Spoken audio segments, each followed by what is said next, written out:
Hello everyone and welcome to episode 4 of our sequence of videos on iOS Android. I'm TP Raman. And I'm Charles Chen.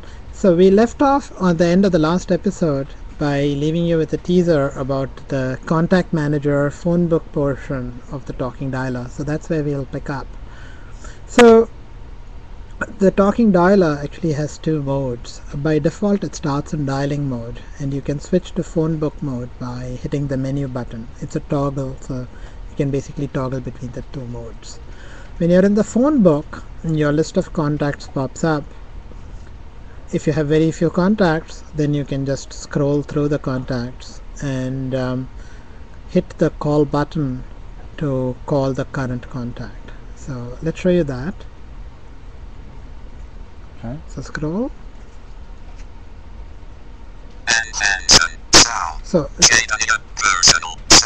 So notice that scrolling through the contacts basically speaks the name of the contact and the type of contact, whether it's a cell number, it's personal, whatever, right?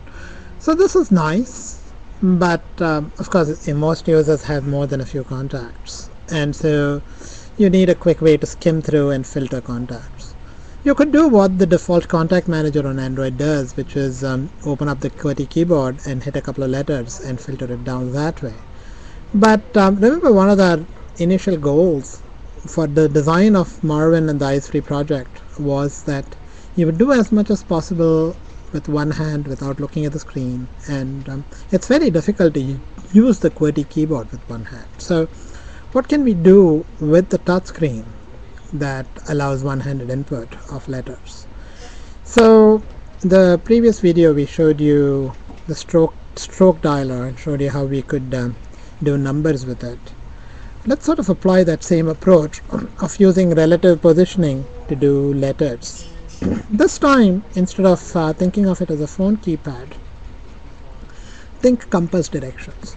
So think north and south as a pair, east and west as a pair, northeast and southwest as a pair, and northwest and southeast as a pair. So you have 4 pairs. We're doing this out of Google, so let's associate 4 mnemonic colors with those, one with each pair. So a red, a blue, a green, and a yellow. We have about 26 letters in the alphabet, and you need a few more punctuations and useful things like a space character and so on. So let's say we put 8 letters on each of these colors. So think a red circle, a blue circle, a green circle, and a yellow circle, and visualize arranging the letters of the alphabet on those 4 circles. We'll show you a screen layout that demonstrates this mapping. It shows up whenever you touch the screen. So notice that as I touch the screen here, you see a red A, a blue B, a blue I, a green Q, a yellow Y. And notice that you also see a red E, a blue M, a green U. What this is showing you is that these letters have been put in these circles, and to dial we basically trace to the circle that you want and then trace along it. So to dial R, which is the first letter of my name, you would first enter the circle you need to, which is the green circle. So you'd go to Q, and then notice that it said that in a woman's voice. Now trace along the circle, and now it said R. That's what you want. You pick up your finger. No contacts found. So in this case there was no contact starting with an R, but if there had been, you would jump to that contact.